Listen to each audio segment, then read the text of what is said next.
Hello दोस्तों, welcome back to the channel horizon classes. दोस्तों, आज के इस वीडियो में हम ऑब्जेक्टिव्स ऑफ बिजनेस देखेंगे। यानी आप कभी भी बिजनेस कर रहे हो तो बिजनेस करने के उद्देश्य क्या होंगे, बिजनेस करने का मकसद क्या होगा, वो आज के इस वीडियो में हम जानेंगे। दोस्तों, टोटल मैं आपको इस वीडियो में 8 ऑब्जेक्टिव्स बताऊंगा जो आपके बोर्ड के ऊपर 4 विजिबल हो रहे हैं। 1 2 3 एंड 4। नेक्स्ट ये हुए के बाद, ये एक्सप्लेन करने के बाद नेक्स्ट 4 आएंगे। टोटल 8 ऑब्जेक्टिव्स मैं आपको आज के इस वीडियो में एक्सप्लेन करूंगा। सो दोस्तों, बिजनेस क्यों करते हैं, बिजनेस करने के कुछ ऑब्जेक्टिव्स रहते हैं, वो ऑब्जेक्टिव्स हम आज की इस वीडियो में डिटेल डिस्कस करेंगे। सो चलिए हमारे फर्स्ट ऑब्जेक्टिव की तरफ चलते हैं। फर्स्ट ऑब्जेक्टिव है दोस्तों मार्केट स्टैंडिंग। मार्केट स्टैंडिंग किसे कहा जाता है? मार्केट स्टैंडिंग यानी आपकी जो मार्केट में है, मार्केट में आपके प्रोडक्ट का या तो फिर आपके बिजनेस का क्या पोजीशन है, वो उसको कहते हैं मार्केट स्टैंडिंग में। Market standing refers to the position of an enterprise in relation to the competitors. यानी मार्केट स्टैंडिंग यानी आपकी पोजीशन क्या है मार्केट में कंपेयर टू दी कॉम्पिटिटर्स, उसे हम मार्केट स्टैंडिंग कहते हैं। सो a business enterprise must aim at standing at stronger footing in terms of offering competitive products to the customer and serving them to satisfaction. So market standing के लिए आपको क्या करना होगा? मार्केट स्टैंडिंग में एक बिजनेसमैन हमेशा एम करता है कि वो अपने जो मार्केट है उसमें अपना स्ट्रॉन्गर पोजीशन अपनाए कि वो कब अपना सकता है, स्ट्रॉन्गर पोजीशन पे कब रह सकता है? जब वो अपने कॉम्पिटिटिव प्रोडक्ट्स ऑफर करेगा। बोरिंग प्रोडक्ट्स ऑफर करेगा तो मार्केट में टिक ही नहीं पाएगा। अगर वो कॉम्पिटिटिव यानी इनोवेटिव प्रोडक्ट्स ऑफर करेगा तो मार्केट में अच्छे से टिकेगा, और साथ ही साथ उसका ऑब्जेक्टिव होना चाहिए कस्टमर सेटिस्फाई हो, उसके प्रोडक्ट से कस्टमर सेटिस्फाई होगा तभी आप मार्केट में टॉप पे रहोगे। अगर मार्केट में आप बोरिंग प्रोडक्ट दे रहे हो तो आप कभी भी मार्केट में आप टॉप पे नहीं रहोगे। सो बिजनेस का मेन ऑब्जेक्टिव रहता है कि वो मार्केट में टॉप रहे in compare to the competitors. अब बढ़ते हैं दोस्तों हमारा सेकेंड ऑब्जेक्टिव की तरफ। सेकेंड ऑब्जेक्टिव है इनोवेशन। अगर आप नए नए इनोवेशन करते जाओगे आपके प्रोडक्ट में, आपके बिजनेस में, तो ही आप ज़्यादा दिन मार्केट में रह सकते हो, ज़्यादा दिन अपना प्रोडक्ट सेल कर सकते हो। अगर इनोवेशन ही नहीं रहेगा तो आपका प्रोडक्ट ज़्यादा देर तक नहीं चलेगा, ज़्यादा दिनों तक नहीं आप सर्वाइव कर सकते हो मार्केट में। आ जाइए इनोवेशन की तरफ। Innovation is introduction of new ideas और methods in the way of something is done और मेड। सो इनोवेशन किसे कहेंगे? इनोवेशन यानी कुछ समथिंग इंट्रोड्यूस होना, जैसे आइडियाज या मेथड्स, कुछ तो कुछ इनोवेट होना आपके प्रोडक्ट में या तो फिर आपके सर्विसेज में आप इनोवेट करना चाहिए, उसे हम कहते हैं इनोवेशन। इनोवेशन दो प्रकार की होती है। एक होता है innovation in product and services. एक तो होता है इनोवेशन आप प्रोडक्ट या सर्विसेज में आपका इनोवेशन करें, या तो फिर innovation in various skills and activities needed to supply products and services. So innovation एक तो आप प्रोडक्ट एंड सर्विसेज में कर सकते हैं, दूसरा इनोवेशन जो आप अपने स्किल्स में कर सकते हैं, या तो फिर आपके एक्टिविटीज जो कस्टमर को प्रोडक्ट सप्लाई करने में लगे। जैसे कस्टमर को प्रोडक्ट सप्लाई करने में क्या क्या लगेगा? एक तो लगेगा आप पहले मैन्युफैक्चरिंग करोगे, मैन्युफैक्चरिंग प्रोसेसेस चेंज करना होगा। अगर आप इनोवेशन करना चाहते हो, आपको ट्रांसपोर्टेशन लगेगा, ट्रांसपोर्टेशन मेथड्स चेंज करने होंगे, यानी कैसे भी जाके आपको इनोवेट करना हो, कस्टमर को सेटिस्फाई करना होगा। अगर इनोवेशन नहीं रहेगा तो आप ज़्यादा दिन मार्केट में नहीं टिक सकते। No business enterprise can flourish in the competitive world without innovation. जैसे मैंने समझाया, कोई सा भी बिजनेस एक मार्केट में नहीं रह सकता जब तक वो इनोवेशन नहीं करता। सो इनोवेशन करना बहुत ही जरूरी होता है एक मार्केट में। सो चलिए दोस्तों हमारा थर्ड ऑब्जेक्टिव की तरफ बढ़ते हैं। थर्ड ऑब्जेक्टिव है प्रोडक्टिविटी। प्रोडक्टिविटी यानी मैन्युफैक्चरिंग। जो आप मैन्युफैक्चरिंग करते हो, एक बिजनेसमैन मैन्युफैक्चरिंग करता है इंडस्ट्री में, कंपनी में, सो हमेशा क्या होना चाहिए? हमेशा प्रोडक्टिविटी इंक्रीज होना चाहिए। महीना या साल होता है, वैसे प्रोडक्टिविटी इंक्रीज होनी चाहिए। अगर डिक्रीज होगी तो समझ जाना आपका कंपनी लॉस में चल रही है।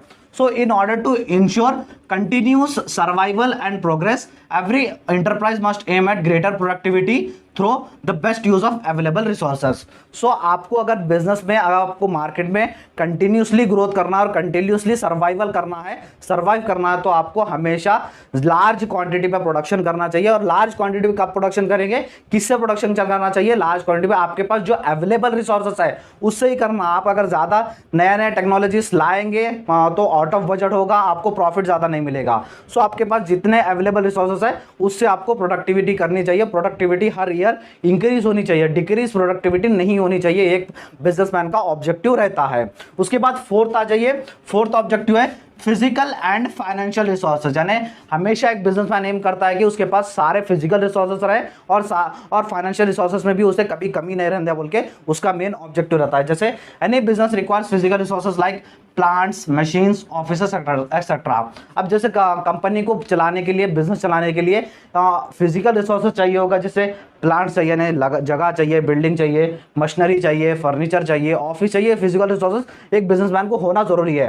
And financial resources that is funds to be available to produce and supply goods and services to his customers. और हमेशा उसके पास पैसे होने चाहिए गुड्स प्रोड्यूस करने के लिए और साथ ही साथ कस्टमर्स को गुड्स सप्लाई करने के लिए।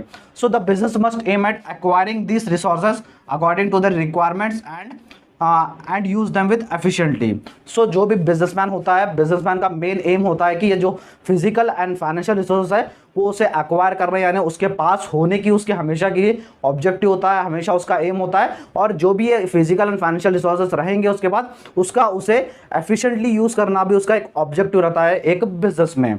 सो दोस्तों ये थे हमारे 4 ऑब्जेक्टिव्स। फर्स्ट हमने देखा मार्केट स्टैंडिंग, सेकंड हमने देखा इनोवेशन, थर्ड हमने देखा प्रोडक्टिविटी एंड फोर्थ हमने देखा फिजिकल एंड फाइनेंशियल रिसोर्सेज। ये 4 ऑब्जेक्टिव्स थे। अब बढ़ते हैं हमारे रिमेनिंग 4 ऑब्जेक्टिव्स की तरफ दोस्तों। तो दोस्तों ये हमारा नेक्स्ट पेज, यहाँ पर आपको 5th, 6th, 7th and 8th objective यहाँ पर बोर्ड पर विजिबल हो रहे होंगे। चलिए 5th देखते हैं। 5th है अर्निंग प्रॉफिट। सो हर बिजनेस का मेन ऑब्जेक्टिव होता है कि प्रॉफिट कमाना। कोई भी बिजनेस स्टैब्लिश करता है प्रॉफिट कमाने के लिए। So one of the objective of business is to earn profit on the capital employed. So एक ऑब्जेक्टिव होता है बिजनेस का कि प्रॉफिट कमाना। So every business must earn a reasonable profit which is so important for the survival and growth. So हर एक business को important है कि वो कुछ रीजनेबल प्रॉफिट कमाए उनके सर्वाइवल के लिए या तो ग्रोथ के लिए। एक जो अगर उन लॉस में चल रहे हैं तो बिजनेस का बहुत ही जल्द बंद हो जाएगा। सो एक रीजनेबल प्रॉफिट कंपलसरी होना चाहिए एक बिजनेस चलाने के लिए। सो एवरी बिजनेसमैन बहुत ही सारे एफर्ट्स डालता है एक बिजनेस को प्रॉफिट मार्जिन से ज्यादा कमाने के लिए। सो नेक्स्ट आ जाइए, नेक्स्ट 6th है मैनेजर परफॉर्मेंस एंड डेवलपमेंट। हर एक बिजनेसमैन का ऑब्जेक्टिव होता है कि जो उसके कंपनी का मैनेजर है वो अच्छे से अपना काम करे, अच्छे से परफॉर्मेंस दे, उसका डेवलपमेंट हो और वो 100% एफर्ट दे अपनी कंपनी के लिए बोल के हर बिजनेसमैन का ये ऑब्जेक्टिव रहता है। So business need managers to conduct and coordinate the business activities. So business चाहती है, हर बिजनेस चाहती है कि कोई उसका परफॉर्मेंस, जो भी उसका मैनेजर है वो अच्छे से अपना परफॉर्मेंस दे, अच्छे से अपने एक्टिविटीज़ निभाए और सारे एक्टिविटीज़ को कोऑर्डिनेट में रखे। जैसे एम्प्लॉयज़ को कोऑर्डिनेट में रखने का काम मैनेजर्स करते हैं और कंपनी भी चाहती है उनसे। So various programmes for motivating managers need to be implemented. So एक कंपनी का भी काम रहता है कि जो मैनेजर्स होते हैं उनके लिए मोटिवेटिंग के प्रोग्राम्स इंप्लीमेंट कराए, मोटिवेटिंग के प्रोग्राम्स अरेंज कराए। अगर उन्हें मोटिवेशन मिलेगा तो वो अच्छे से काम करेंगे और कंपनी बहुत सारे प्रोग्राम्स भी कराती है। Manager performance and development therefore is an important objective. So the enterprise must actively work for this purpose. So manager performance and development ये एक इंपॉर्टेंट ऑब्जेक्टिव है। सो कंपनी को इसके ऊपर गौर करना और इसके ऊपर ज़्यादा मेहनत करने का काम एक बिजनेस को करना चाहिए इस ऑब्जेक्टिव की तरफ, इस मकसद के ऊपर।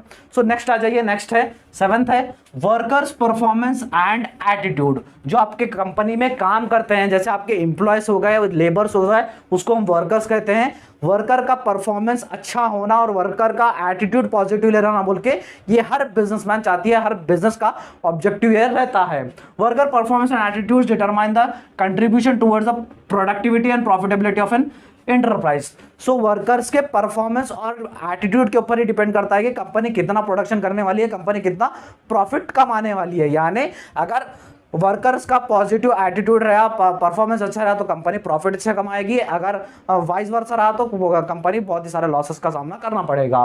Therefore every enterprise must aim at improving its worker performance. So हर बिजनेसमैन चाहता है, हर बिजनेस चाहता है कि जो भी उनके काम करते हैं वर्कर्स, उनका परफॉर्मेंस अच्छे से हो। So it should also try to ensure a positive attitude on the part of workers. So और कंपनी भी चाहती है या तो फिर बिजनेस चाहता है कि वो जो भी वर्कर्स काम करते हैं उनके बिजनेस के लिए उनका एटीट्यूड भी पॉजिटिव है towards the business, towards the work बोल के एक बिजनेस चाहता है अपने वर्कर से। So last objective is social responsibility.